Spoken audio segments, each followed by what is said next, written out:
Selamat siang semuanya. Selamat siang Pak. Ya, selamat siang Pak. Sudah siap belajar? Sudah siap. Ya. Hari ini Bapak di sini akan menjelaskan terkait interaksi sosial dan lembaga sosial.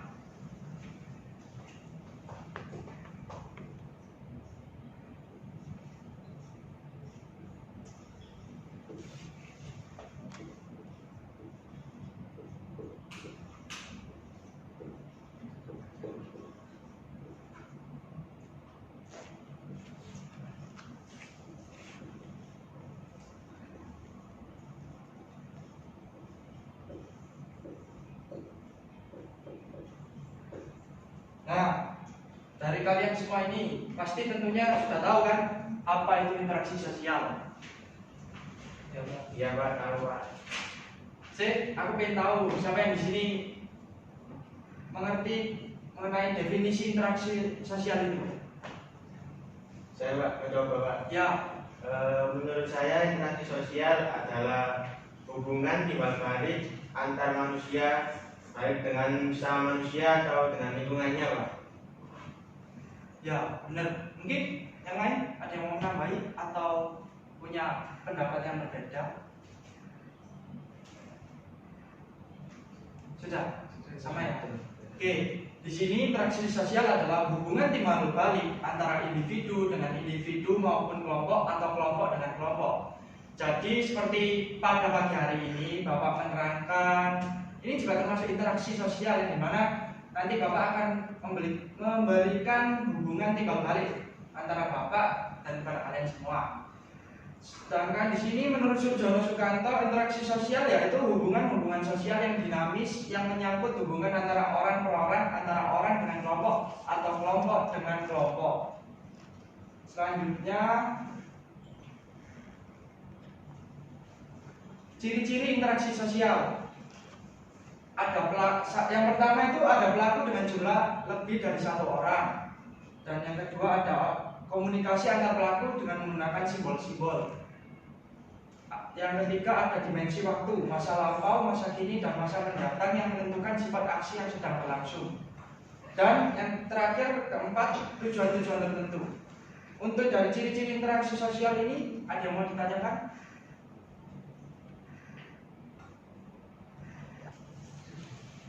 Saya ingin bertanya Pak. Ya, Interaksi sosial itu apa ada pembagiannya lagi Pak ya? Kayak interaksi sosial positif sama negatif itu apa ada Pak? ada Mas. Ada, dan tergantung dari kita sebagai yang berinteraksi. Contohnya kalau kita berinteraksi dengan teman kita ya, pasti kan kita nggak sampai ke arah yang negatif. Kan kadang ada yang memang sudah seperti sekarang kan banyak sih head speed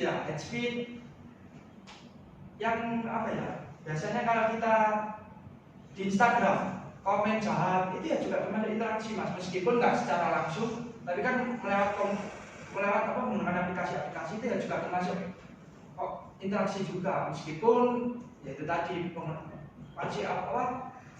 menggunakan bantuan aplikasi seperti itu. Makasih sudah jelas Mas. Sudah Pak, terima kasih. Ya, untuk selanjutnya syarat terjadinya interaksi sosial. Syarat terjadinya interaksi sosial itu ketika memenuhi dua syarat, yaitu adanya kontak sosial dan komunikasi. Kontak sosial itu dibedakan menjadi dua, ada kontak sosial primer dan ada kontak sosial sekunder. Yang dimana kontak sosial primer itu menghubungkan timbal balik antara individu dan antar kelompok yang terjadi secara fisik tatap muka, misalnya berbicara atau berjabat tangan. Dan yang kedua, kontak sosial sekunder merupakan hubungan timbal balik antar individu melalui perantara seperti yang tadi Bapak sudah jelaskan kan, melalui media seperti telepon, chatting, Facebook, WA, Instagram, BBM. Kalau masih ada yang pakai BBM ya. Sudah diblokir Pak. Oke, yang kedua komunikasi. Nah, di dalam kontak sosial, di dalam interaksi sosial, tentunya perlu adanya komunikasi. Di sini komunikasi dapat dibedakan menjadi dua, yaitu komunikasi verbal dan non verbal. Untuk komunikasi verbal sendiri itu secara lisan seperti berbicara, sedangkan untuk non verbal bentuk komunikasi yang digunakan adalah menggunakan simbol-simbol atau gestur tubuh seperti menyapa teman dengan melambaikan tangan, seperti itu. Di sini kita masuk kepada bagian faktor pendorong interaksi sosial. Tapi sebelum masuk ke faktor pendorong interaksi sosial, Bapak mau tanya kepada kalian semua, apakah pada siang hari ini kalian semua sudah melakukan interaksi sosial? Sudah, Pak. Contohnya, satu-satu, Bapak soalnya ingin tahu, Mas Diwan, interaksi sosial siang hari ini yang sudah kamu lakukan? Tadi sebelum berangkat sekolah saya berjabat tangan dengan orang tua, Pak. Ya, sudah. Ya sudah. Mas Ali? Tadi sebelum masuk kelas saya itu, Pak, tanya PR ke teman, Pak. Andika? Itu Pak, tadi saya mampir ke pasar terus ngobrol-ngobrol sama teman di pasar Pak. Nah, setelah kalian tadi melakukan interaksi sosial, apa yang kalian dapatkan dari interaksi sosial? Pasti kan ada yang didapatkan. Kalau dari saya sendiri, saya mendapatkan doa dari orang tua. Jadi doanya itu semoga sukses selalu nih, dan diberkati oleh Tuhan. Ali? Interaksi sosial yang saya dapatkan tanya PR itu saya dapat jawabannya, Pak. Waduh, Ya, interaksi. Bukan PR saya kan? Bukan. Andika? Kalau saya tadi itu Pak dikasih jajan Pak sama teman saya. Jajan. Iya. Nah, dari interaksi sosial itu tadilah yang membuat kita apa ya? Kita itu sebagai manusia kan memang membutuhkan manusia yang lain kan, makhluk sosial itu tadi. Nah, itulah kita sangat harus menjadi tinggi yang namanya berinteraksi karena itu tadi kita orang Indonesia itu terkenal karena ramahnya, sopannya. Ya mungkin ada yang beberapa yang tidak sopan itu cuma oknum ya, biasanya seperti itu. Ya, langsung masuk ke faktor pendorong interaksi sosial. Yang pertama ada imitasi. Imitasi adalah suatu proses belajar dengan cara meniru atau mengikuti perilaku orang lain. Contohnya, seorang anak yang bercita-cita menjadi seorang dokter, maka dia akan berpenampilan seperti dokter, seperti menggunakan pakaian dokter, terus headset dibuat stetoskop. Pokoknya dia ingin meniru seperti ya kalau kalian masih kecil dulu, kalau pengen jadi petinju, ya nggak pakai baju, guling, iya pakai guling, buat tinju-tinju gitu, ya seperti itu. Untuk yang kedua, identifikasi. Identifikasi itu suatu dorongan untuk menjadi identik sama dengan orang lain. Proses identifikasi memerlukan suatu figur yang ideal bagi pelakunya. Contohnya nggak jauh-jauh ya. Kayak sekarang kan lagi musim-musim demam K-pop ya. Kan banyak sekarang anak-anak cewek yang kalau suka sama BTS, Blackpink, kan dia pasti kepengen kayak harus persis kayak dia. Ada yang kayak potongan rambutnya harus cepat, ada yang harus diwarna-warnain, harus warna pink, ya kayak gitulah. Terus kalau enggak ya kadang ada yang sampai lebih parahnya itu sampai operasi buat bela-belain dia harus seperti sama figur yang dia idamkan. Yang ketiga, sugesti. Sugesti adalah suatu pendapat, pandangan, dan sikap yang diberikan pada orang lain dan diterima oleh pihak lain sehingga orang tersebut mengikuti pandangan dan pengaruh tersebut. Contohnya, setiap kali kita menonton TV, misalnya acara acaranya Uya itu kan kadang ada yang terpengaruh oleh tayangan televisi itu sehingga membuat penontonnya melakukan suatu tindakan berdasarkan tayangan yang ditampilkan. Misalnya kayak tadi yang sudah Bapak bilang kan, contohnya ini acara televisinya Uya itu bisa menghipnotis cuma makan tisu. Coba kalian kan pasti berpikir, wah kalau Uya bisa, pasti aku ya juga bisa. Kalian pasti akan cobanya. Padahal ya apa ya? Semua itu kan ada settingannya masing-masing dari pihak acara pertelevisiannya. Itu kan cuma settingan, nggak harus memakan tisu gitu langsung bisa hipnotis. Enggak, itu salah. Itu cuma memang acara televisi ya memang apa ya harus mendapatkan pandangan dari kita sebagai penonton itu tadi seperti itu. Jadi akhirnya kita kebawa emosi, suasana. Kayak ibu sekarang lihat Ikatan Cinta itu sampai TV dipukul-pukul. Iya, Pak, itu emang bagus filmnya, Pak. Bagus lah. Bagus, Pak. Oh. Beneran nggak pernah lihat. Bagus. Lihat. Iya, Waduh, juga. ternyata juga cuma ibu-ibu ya. Wah. Mulut bapak ya lihat. Iya, iya, Pak. Misalnya keluarga juga lihat semua, Pak. Iya, saya pertama main HP itu bisa nonton ramai sendiri jadi tertarik ikut melihat, Pak. Oh. Siapa? Aldebaran ya. Iya. Aduh. Sama Mbak Andi, Pak. Iya. Pacar saya nih, Pak. Waduh. Sudah lanjut sih. Oke, selanjutnya adalah simpati. Simpati merupakan rasa tertarik pada orang lain yang seolah-olah berada dalam keadaan orang lain yang dapat memunculkan perasaan emosional tertentu, sedih atau senang. Contohnya Roni merasa kasihan ketika mengetahui temannya sakit. Simpati ya. Jadi kalau ini hari ini ada nggak masuk? Ada, Pak. Siapa? Laura, Pak. Kenapa? Wah, itu kayaknya sakit, Pak, bilangnya. Nah, sakit. Nah, itu nanti kalian kan pasti akan memunculkan rasa simpati itu tadi. Ya, dimana misalkan ada yang ngechat atau rumahnya langsung, tapi bukan untuk PDKT loh ya. Ini kita bicaranya soal simpati. Untuk itu beda lagi ya. Yang kelima, empati. Empati adalah kepedulian terhadap orang lain atau kelompok lain yang ditandai dengan tindakan nyata. Contohnya, Andika menolong temannya yang terjatuh dari sepeda motor hingga membawanya ke rumah sakit terdekat. Wah, seperti itu ya. Oke. Kalau pernah saya ngomong, Pak. Waduh. Dan kita sampai ke rumah, Pak. Nah, gitu. Baik, Saya tungguin di rumah sakit nggak mau, Pak.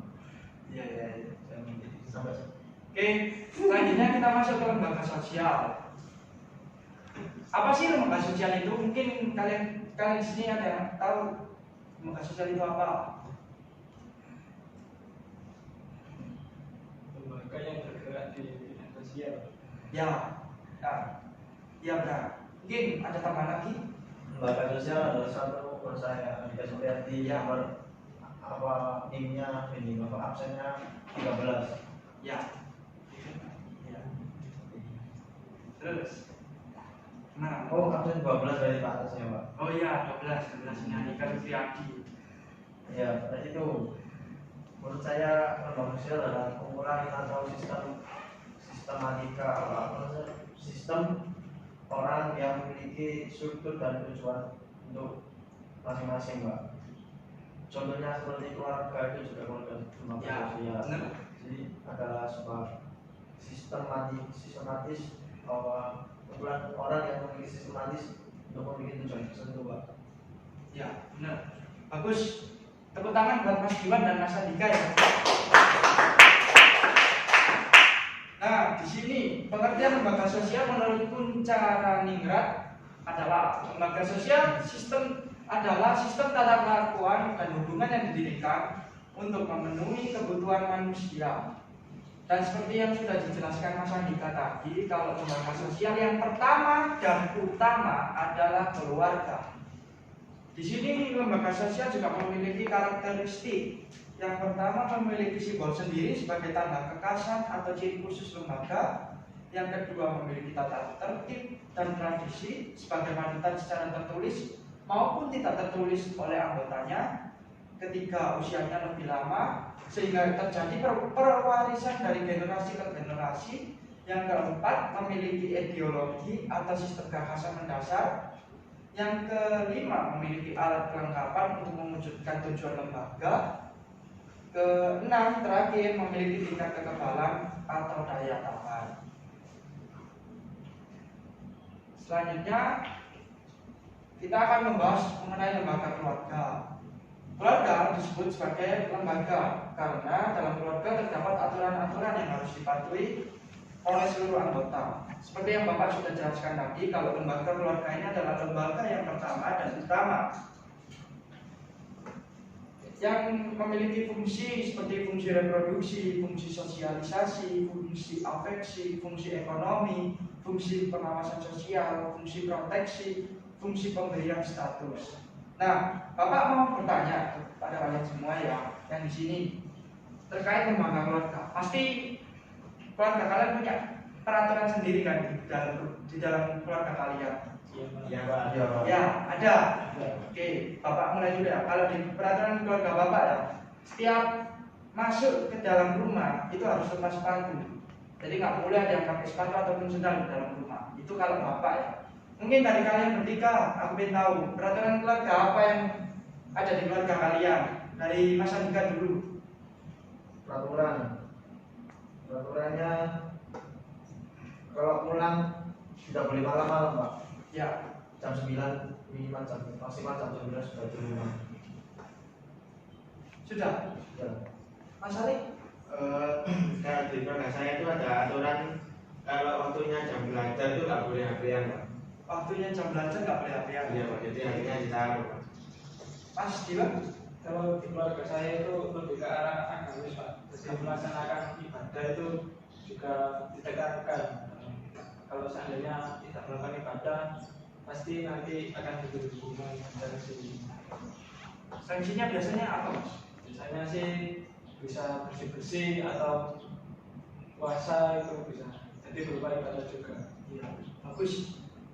Kalian lihat ya peraturan keluarga kalian ya bagus-bagus semua. Dan saya lebih suka sama peraturan di rumahnya Ale itu. Soalnya Bapak sendiri ya di keluarga Bapak ya juga ada peraturan kalau sudah sampai rumah itu nggak boleh ada yang maksudnya mainan HP atau apa. Jadi memang HP itu mendekatkan orang yang jauh, tapi juga bisa menjadi bumerang yaitu menjauhkan orang yang dekat seperti itu. Dan yang kedua adalah lembaga agama. Di dalam lembaga agama ini merupakan sistem keyakinan dan praktik keagamaan dalam masyarakat. Agama itu sendiri adalah ajaran sistem yang mengatur tata keimanan, kepercayaan, dan peribadatan kepada Tuhan serta tata kaidah yang berhubungan dengan pergaulan manusia. Yang ketiga ada lembaga ekonomi. Lembaga ekonomi ini didirikan untuk mengatur kegiatan ekonomi di masyarakat. Kegiatan ekonominya diantaranya perdagangan, ketenagakerjaan, dan juga transaksi jual beli. Kalau soal ekonomi, tadi kan kalian sudah belajar ya soal ekonomi ya sama Bapak Dilan. Iya. Ya, itu tadi kan sudah jelas mengenai produksi, distribusi. Ya, terus untuk yang keempat ada lembaga pendidikan. Lembaga pendidikan ya kalian sekarang ini lagi ada di lembaga pendidikan. Lembaga yang bertanggung jawab atas terselenggaranya pendidikan di masyarakat. Lembaga pendidikan juga sangat penting untuk terus dipelihara oleh masyarakat karena fungsinya yang sangat penting. Dan kelima ada lembaga politik. Adalah lembaga yang mengatur semua aktivitas yang berkaitan dengan berpolitika negara seperti urusan pemerintahan daerah dan pemerintahan negara. Ya, sekian ya penjelasan dari Bapak terkait interaksi sosial dan lembaga sosial. Mungkin dari teman-teman ada yang mau ditanyakan atau berpendapat? Sudah ya? Oke. Karena sudah cukup, ini berarti sudah paham semua ya. Kalau kalian ditanyakan, maka Bapak kasih tugas. Kan tadi Bapak sudah menjelaskan mengenai lembaga keluarga. Kita ke lembaga keluarga saja, karena kan lembaga keluarga itu yang pertama dan utama. Di sini kan di dalam lembaga keluarga itu ada fungsi reproduksi, fungsi sosialisasi, fungsi afeksi, fungsi ekonomi, fungsi pengawasan sosial, proteksi, pemberian status. Nah, di sini kalian bisa milih ya nanti. Itu tugasnya Bapak cukup gampang kok. Kalian catat di buku catatan kalian nanti di buku tugas. Itu kalian cari penjelasan dari fungsi reproduksi, fungsi sosialisasi, fungsi afeksi dan lain-lain. Udah itu aja ya tugasnya. Terus untuk pertemuan selanjutnya ya itu tadi nanti Bapak akan membahas terkait fungsi-fungsi yang di dalam lembaga keluarga. Oke, sekian pelajaran hari ini. Bapak berpesan ya buat kalian dijaga kesehatannya, taati protokol kesehatan 3M. Iya, siap. Siapa? Ya, sudah. Terima kasih.